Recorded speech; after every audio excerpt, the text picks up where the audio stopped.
So it does feel like it's been a minute since we caught up with anything Good Luck. I think let's just quickly ask, first and foremost, aside from the new music, there's been a lot happening in life for Good Luck behind the scenes, so to speak. So give us a breakdown. What have you guys been up to outside of new music? Yeah, as you know, life has been happening for us. Myself and Ben, we had a baby a couple of years ago, which has been keeping us very preoccupied. She's already Yeah. two, though, Wow. so which is wild. And yeah, and just kind of settling into that rhythm and that routine, and finding our feet as touring musicians and people that are on the road all the time and giving our hearts and our souls and our passion to music, and just trying to find the balance between that and like raising our daughter Yeah. has been a dance, but beautiful. And yeah, and then on the music front, we've been writing a lot, but I think just kind of finding the courage to release and put things out into the Yeah. world has been, that's been a whole other thing. To finish music, I would say, has been challenging for us. So I'm really excited because it's actually been over a year since we released our last single, and it's been long overdue. And this one we've put a lot of love into. But I think what's cool is that Ben and I are at the point now where we're just taking all the expectation off, Yeah. and we're like, Yeah. whatever happens, happens. And we're really looking forward to seeing how it's received. Yeah.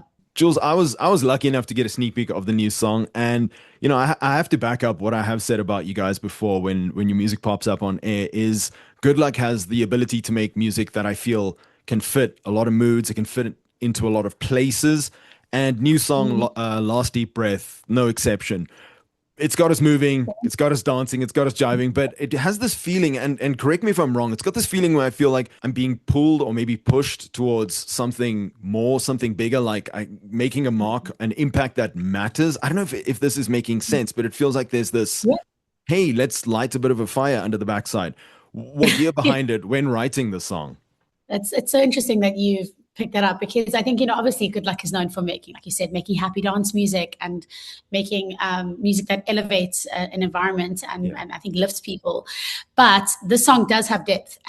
So I'm really stoked that you actually picked that up. And I think for me, when I wrote it, I was in this kind of quite a transitional moment in my life where I was, looking at just looking at me and realizing how much I was in my head all the time, just thinking and overthinking and overanalyzing and like really being hard on myself. And this song, I think, was just like a release and a message to myself, actually, to say, one day there's going to be one last breath. And between now and that point, like, you have the choice to really get into your body, get out of your head, connect with who you are as a person, and actually bring that light back into the world. And like, it's actually your duty to bring that light into the world. And so it's kind of, I think, a message that I wrote for me, but I think it really resonates with a lot of people, especially now.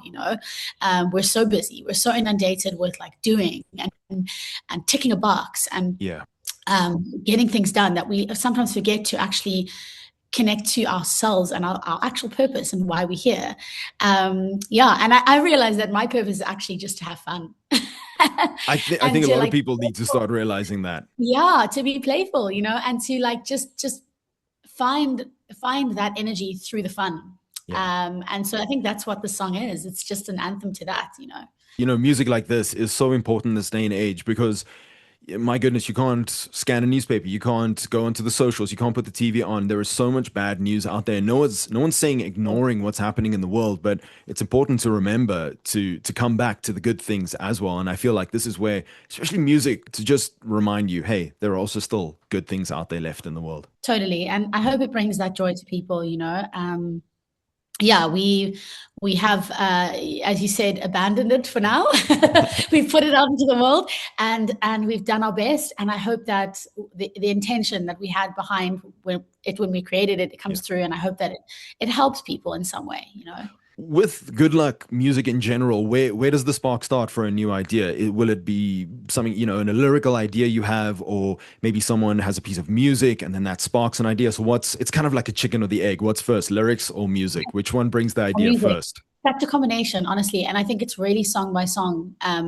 Sometimes Ben will come up with a really beautiful piece of music or beat, and I'll just be like, oh my word, and take that away and go and write something. It'll like fire something up. Yeah. But often it's just a lyric that pops into my head or a hook. I call those like idea fairies, where Yeah. they just kind of float in the ether and they just kind of come to you and they land.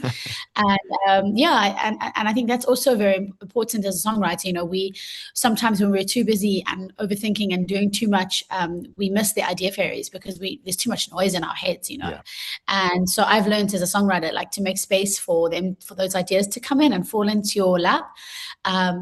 It's important because I feel like those ideas are the really beautiful ones. They're coming from somewhere else. They're not coming from you, you know, so you've got to be receptive to them, which is really cool. How do you keep your ideas? Because I think it's so easy to get scatterbrained in the world we're in right now. So do you grab your phone? Do you have like a voice note or a one-man WhatsApp group that is just loaded with voice notes?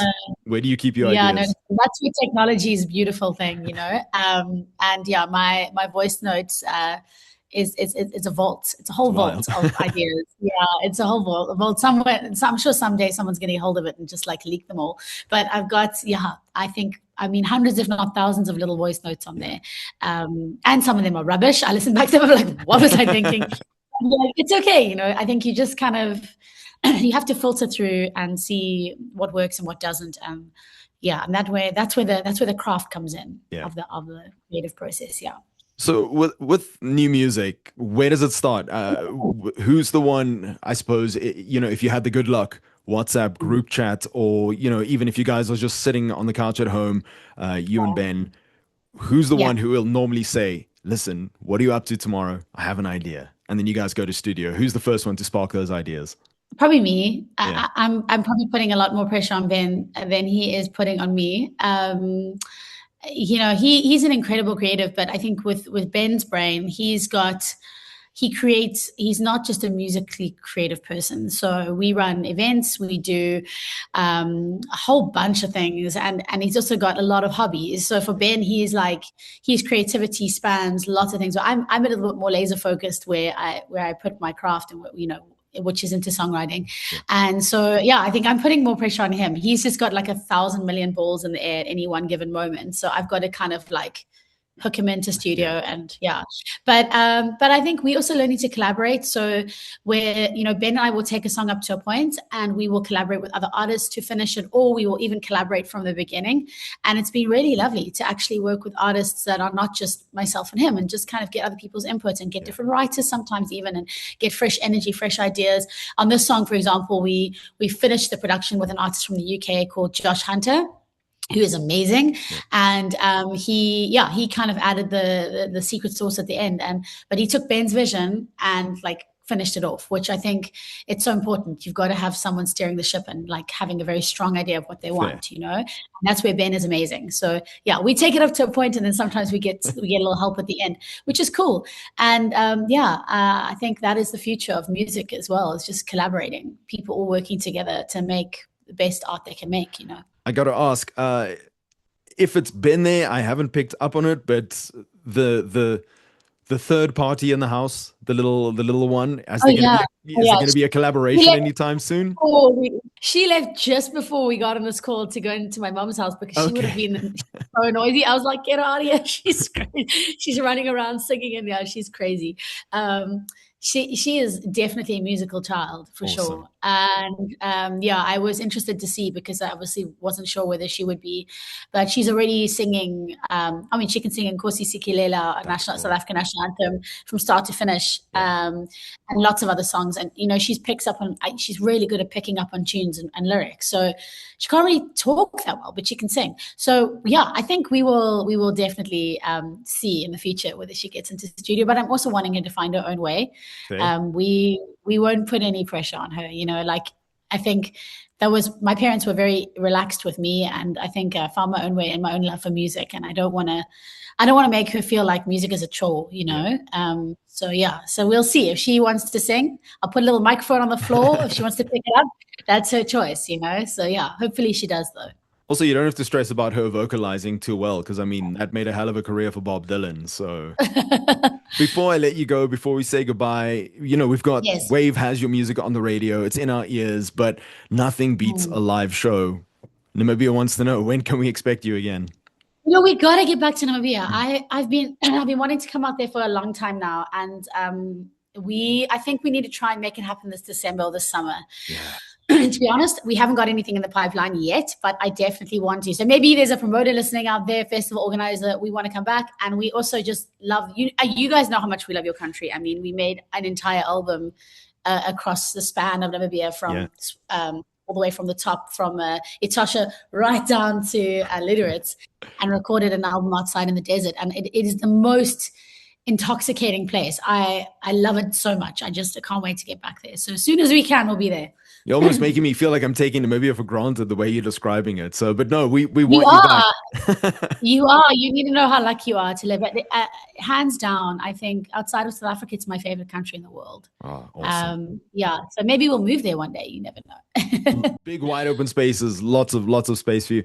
Jules, before we say goodbye, thank you so much for jumping on this. Thank you so much for the new music. If people want to find out more, I mean, I suppose just the socials is where you can steer everyone to these days. But with regards to the new song, part of something bigger or just a standalone release for now? We don't have a plan to do an album yet. We're potentially working, this is hilarious, but really fun. We're potentially working on like a Christmas EP. Okay. It's like regular music, just with jingle bells. No, like okay. Full on. We've been wanting to do one, I think, our entire career. Not necessarily in like a dance style that Goodluck is known for, more kind of stripped away, a little bit more organic and acoustic, but we started working on it. And I think it's just, both Ben and I, we really love Christmas, and it's been something that we've, as a family, like always look forward to and and put a lot of weight on the tradition, I guess. So it's something we've always wanted to do. And I think this year might be the year, if not this year, then next year, but we're working on it now. So we'll see if it's good enough, we'll put it out for this year. But we will, in the meantime, also be releasing a bunch of new singles. And I think for us, an album at some point potentially, but we're not putting that pressure on. We just want to get lots of music out as quickly as we can. Jules, thank you so much for having a talk with us. Thanks for the new song, Last Deep Breath. I mean, we're going to be blaring it here on Wave. We're going to play it. We want to get it in people's ears, and we look forward to potentially, who knows, maybe this December we can all be on the beach with you guys, or we can be in a club with you guys, something like that. I think it's going to be really great. That'd be so cool. We gotta get to Swakop. I know I haven't been there for a long time, so hopefully we'll be there soon. And just a big shout out to everyone in Namibia, and thank you so much to you guys for the support and the love and for playing our music. We're very grateful.